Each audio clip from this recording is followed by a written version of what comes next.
Namaste, this is Mahendra from Jal Yoga. We are here for a short video on understanding how we can take care of our shoulders and neck when we don't have a lot of time to practice. So these actions, these practices are for you to practice on your own. If you have no pain, no existing condition with your shoulders and neck, okay? In case you have any pain or any ailment with your neck and shoulders, your adjustments are different. So take it easy when you're practicing these actions. We basically focus on all the major actions or movements that your shoulders and neck give you. And how can we give these movements with safety, without getting hurt? So here are the movements. So sitting on your chair, sitting on the stool, wherever you find a little height, because when you sit on the height, your spine can be more erect, straight, and you can be more comfortable. So here are the movements. First few movements for your shoulders. So these are simple shoulder shrugs. Lifting the shoulders up and bringing the shoulders down. Lift up and bring the shoulders down. Lift up and down. So when you practice this 4 or 5 times, stop the practice. Once you lift the shoulders, now this is one of the rotations your shoulders get. Start rotating, rolling your shoulders. So practice this for about 4 or 5 times clockwise. Then reverse the direction. 4 or 5 times counterclockwise. Now, after you stop these movements, there are another few kinds of rotations. So we'll see them. So bring your both hand fingers to the shoulders. Bring your elbows closer. From here you start making big circles with your elbows. As if you're given some pencil on your elbows and you're trying to draw a big circle. As big circles as possible.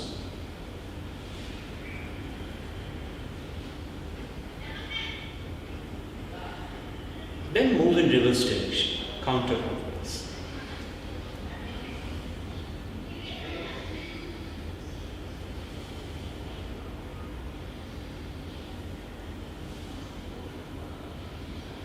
Right, now we stop this movement, we get into the next movement. Very simple movement. You just raise your both the hands from sides up. Then bring your both the hands from sides down. As simple as that. Practice it 3 or 4 times. Inhale, lift your hands up. Exhale, bring your hands down. Inhale, lift your hands up. Exhale, bring your hands down. Once more. Inhale, arms up. Bring your both hands down. Now, the way you can lift your hands from sides, you can also lift your hands from the front side. So I'll just show you, just moving the chair this direction. So lift your both the hands from front up. See that you can move your hands as far back as you can.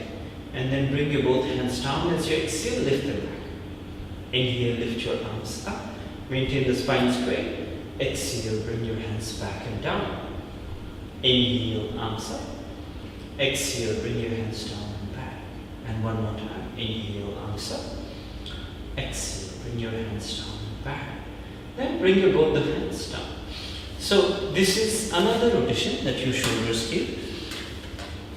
Next movement in terms of your shoulder mobility is this. You just bend your elbows. Elbows in line with the shoulders and the palms facing down. So you just cross your hands. Then stretch your hands back. Cross your hands, stretch the hands back. So bring your right hand up once, then bring your left hand. Cross and stretch, cross and stretch. So this movement, very gently, very gracefully, carefully you give for about 5 or 6 times each side, and then stop the movement. Once you give this movement, then you come down to the static postures. So movements is one thing, static postures is another thing. So in yoga there are some very effective stretches. So we see them one by one. As you're seated on the chair, we practice Garudasana, a very easy stretch. Bring your both hands forward like this, your elbows in line with your shoulders. Then you keep your right elbow up on the top of your left elbow. For those who are not so flexible, once you bring the hands here, you can just simply keep your hands relaxed. Hook of your elbows is important. If you are comfortable, wrap your hands around each other. Shoulders go down. Remember, shoulders should not be lifted. Move the shoulders down. Maintain the shoulders down. Lift your elbows up. So your left elbow should come in line with your chin. Then move your palms away from your face. From sides, your shoulders down, elbows up, palms away from your face. And then keep your neck straight, gaze between your forearms. Maintain this practice for good 30 seconds, 30 to 45 seconds.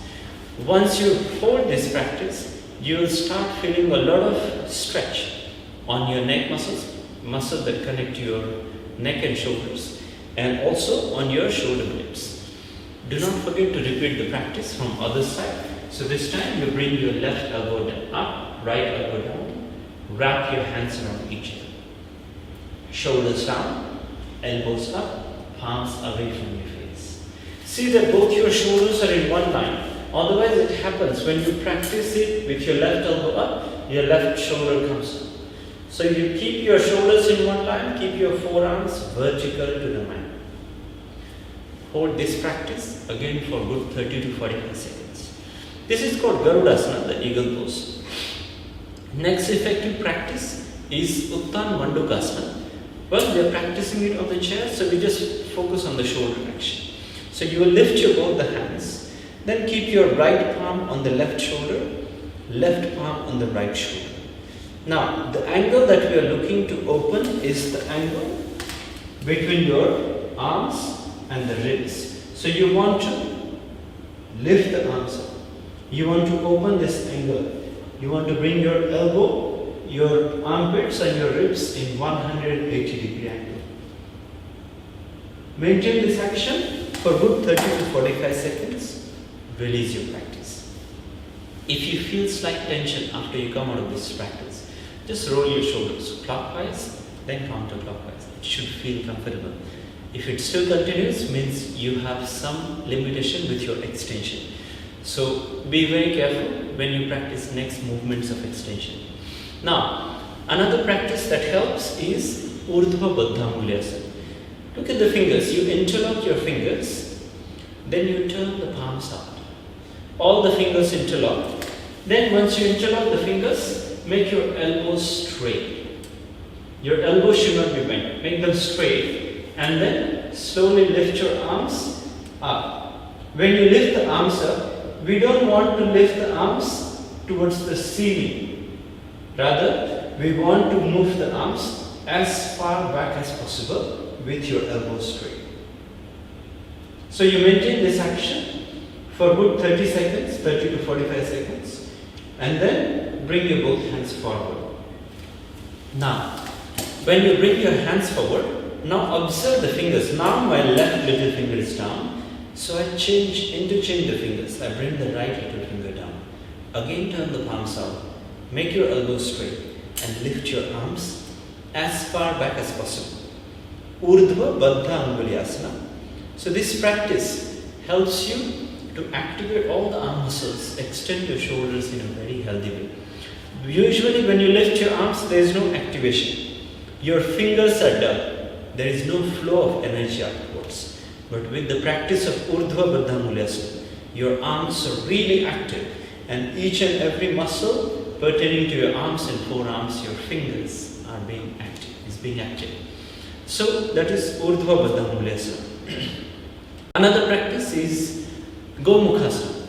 Again, Gomukhasana you practice on the mat is different, but when you practice on the chair, just lift your right hand up and then bend your right elbow. When you bend the right elbow, see that the elbow is facing back. So when you bend the elbow, your elbow doesn't go out like that. We want the elbow upwards and inwards, not outwards. So you maintain the right elbow higher than the crown of your head. Then you move your left hand back. So when you move the left hand back from front side, it is important for you to see this angle, see this movement, that your left shoulder, usually people try to interlock the fingers and they collapse the shoulder forward. We want this left shoulder to open back. Okay, from back side you can see the practice, very easy. When you reach your hands back, this flat bone, the scapula, we don't want it to be floating, so we try and move the shoulder back. Same with the right shoulder, lift the right elbow up and push it backwards. Now, it's not important whether you hold the fingers to each other or you keep your hands separate. Important is alignment of the scapula. Push the shoulder back, push the elbows back. So this is Gomukhasana, cow face pose. You can practice this posture from both sides. You should practice it from both sides. If you practice from one, don't forget to practice from other side. Again, you hold this practice for good 30 to 45 seconds. Each time you hold it, there shouldn't be any sharp pain from your shoulders. The stretch pain is okay. Pain that comes from your joint is not okay. So you need guidance for that, okay? Don't practice even when you have a lot of pain. Now, this is about the traditional practices. There are some more traditional practices which give you more deep extension, which I'll show you with the chair. So let us keep the chair on one side. So we usually practice on the mat, downward facing dog. The practice is difficult for people who have tight hamstrings. So how to practice it quickly without getting a lot of stress on your hamstrings? Well, you can keep both the palms holding on to your chair, or maybe it is your stool, maybe it is your table. Then just lift your sitting bones up and back. Now if you observe, because my hands are lifted, it is much easier to keep the legs straight. If you find it is still not comfortable for you to keep the legs straight, you can always keep the chair in this position and then practice half downward facing. Again, as I described before, elbow, shoulder, ribs coming in one straight line. That is important for us. So even if you bend your both the knees, it's okay. Okay? So downward facing dog is another way. Now the same practice, downward facing dog. Let's say you are not really in condition to practice. What you can practice is you can just keep your both hands on the chair and then extend your both the arms and bring your forehead down. So you're kind of practicing child's pose, but instead of stretching the hands down, you are stretching your hands upwards. So again, the same angle we are opening, that of downward facing dog. Okay? So this way you can extend your arms using the chair. Now, understanding your neck. When you're practicing shoulder movements, there are a variety of movements your shoulder gives. But with your neck, we have limited movements. It is in fact a part of spine. We can't separate the neck and spine from each other. So here I show you a few actions that might be very useful for you to practice and to keep your neck mobile and healthy. First action, observe. You lift your right hand up, wrap your right hand around the skull, so right palm reaches to the left ear. Now, this left shoulder push down. So you can just push the left shoulder down. Do not lift it. Push it down and then stretch the right side, so your left side of your neck. So if you observe, my right arm is supporting the neck, but my right palm is stretching the neck. So you have to do both the things simultaneously. Hold this practice for good 15 to 20 seconds, not more than that. Do the same practice from other side. Lift your left hand, wrap your left hand around the skull, reach your left palm to the right ear, and stretch the right side of your neck.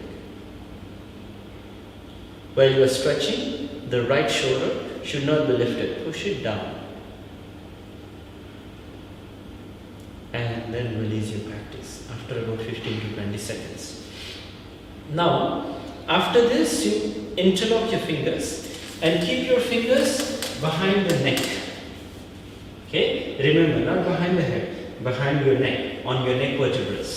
And then keep your fingers interlocked well. You can keep your thumbs separate. Sometimes, if you're comfortable enough, your thumbs can come forward like this, okay, without giving any stress on your throat.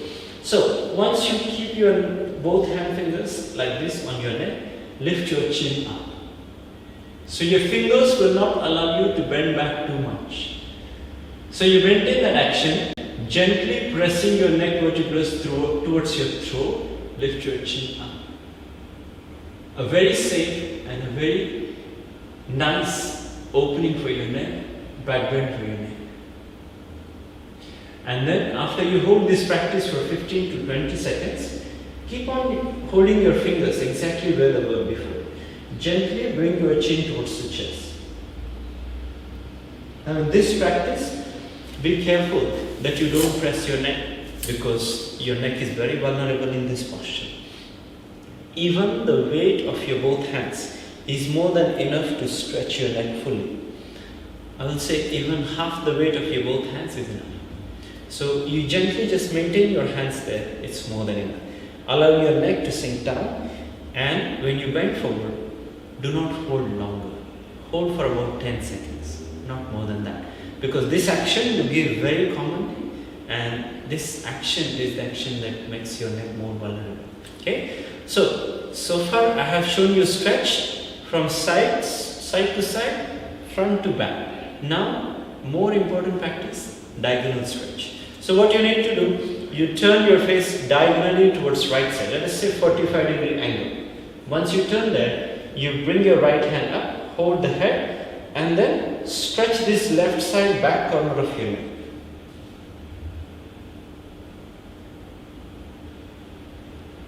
So this is diagonal stretch. This is not complete side stretch like this. This is not forward stretch. This is diagonal stretch. Same practice with other side. Turn your face about 45-degree angles to the left side. Stretch the neck.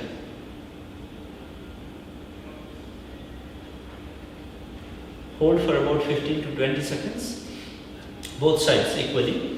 So after this movement, what we remain with, one of the substantial movements of your neck, is the twisting movement. Turn your face to the left side.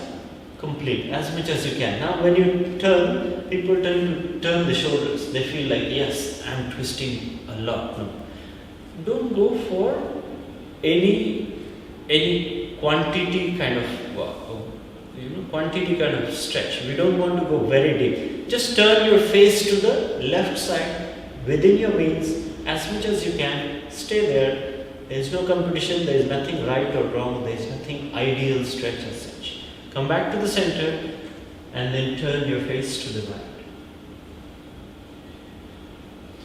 Each side, hold for about 10 seconds, repeat twice. Okay? This is about the mobility of your neck. Now we give rotation to the neck, and then we'll stop about all these movements. So now bring your chin to the chest. We are rotating the neck, but chin is the driver. Just imagine you got a pencil here and you're drawing the biggest circles possible. So what you need to do now, bring the chin to the chest. As you inhale, move your chin towards the right shoulder and then lift your chin up towards the ceiling. And then as you start exhaling, bring your chin towards the left shoulder and then bring your chin to the chest. So, you rotate clockwise 2 times, then counterclockwise 2 times. Not more than 2 times. Even if it feels nice, it doesn't mean you should practice it more. Okay? Take it easy. Limit your practices. Practice within means. It has to be taken as a medicine. Okay? So, medicines we take only small dosage. Only whatever is prescribed. So, this much is your prescription. For your shoulders and neck, you use these movements and you will find a lot of improvement in your posture. A lot of times we see people with puffed upper back. The upper back is something like this, the neck is something like this. So for these postures, correcting the postures is very important. So these movements are corrective movements for your posture. Now when you're practicing all these things, there are ways you can relax yourself. So a couple of postures we will see in lying down position. So in lying down position, I'll show you two postures. One, how much support your neck need for your neck, in case you want to know how big pillow I should use. It's very personal, by the way. It's not same for everyone. Like a lot of times people say, using pillow is not good. Well, it depends. What is the condition of your neck and your upper back? So that we will see now. And with the help of a chair, maybe stool, something of this height, how can you help your lower back to relax? Because no matter how much you work hard on your shoulders and your neck, if your lower back is not comfortable, at the end of the day, it's going to radiate the pain up. Okay? So these two postures, now you see how you practice. So take the chair here. First practice, I show you how to lie down and how to relax the lower back. So here it is. You just lie down by the side of your chair and you keep your legs, the calf muscles on the chair. So you focus on the legs first. So you rest your calf muscles flat. So once you rest your calf muscles flat, then legs are reclining. You observe this arch. We don't want this arch of the back. So we roll the pelvis. That is what we call posterior pelvic. And then you relax. Now, for now, I need this much of support for my neck. Why do I need this much of support to my neck? Because when I lie down, to quieten my brain activities, I need my forehead a little higher than the chin. Remember this calculation, remember this equation. Forehead higher than the chin will make you quiet, your mind quiet, your brain activities quiet. So here you lie down, keep your both the hands by the side of your body. See that the outer corners of your shoulder touch the mat. Invariably we see people keeping the shoulders up and relaxing. Well, this is not totally relaxation. Roll and keep the outer corners of your shoulders down. When your clavicles are broad, when your chest is broad, your relaxation is more meaningful. So this is how you relax yourself. Now, when you're coming out, just simply turn to one side and come up. Never come up directly from back. So sometimes when you lie down, sometimes your upper back is very broad. So in that case, always remember, just now I was keeping the blanket, I just need this much of height for my forehead to be lifted because my upper back is not very broad. For some people, you may need more support, so you can change accordingly. Okay? So find out what is comfortable for your neck when you lie down on your back, which can help you raise your forehead a little higher than chin, not much, a little higher. That will keep your brain quiet, that will keep your mind quiet, and that will give you a peaceful relaxation. Okay, so that is the way to use pillow. Now, if you need some more understanding about this, well, I cannot give you everything on the videos. You have to come down, take pain to see us. Then I'll let you know what is the exact calculation of using the pillow, or for that matter chair, or for that matter whichever practice you feel you're stuck or you're not clear about. Feel free to come and see us, meet us, and we'll let you know what are the things to be done. Okay, so thank you very much for being with me on this video. Have a nice day, take care of yourself. Thank you. Namaste. Hey, if you like our videos, please don't forget to give us a thumbs up. Write down your comments in our comment section. If you like this video, please do share with your friends, with your other people, and please subscribe to our channel. Thank you. See you in next video.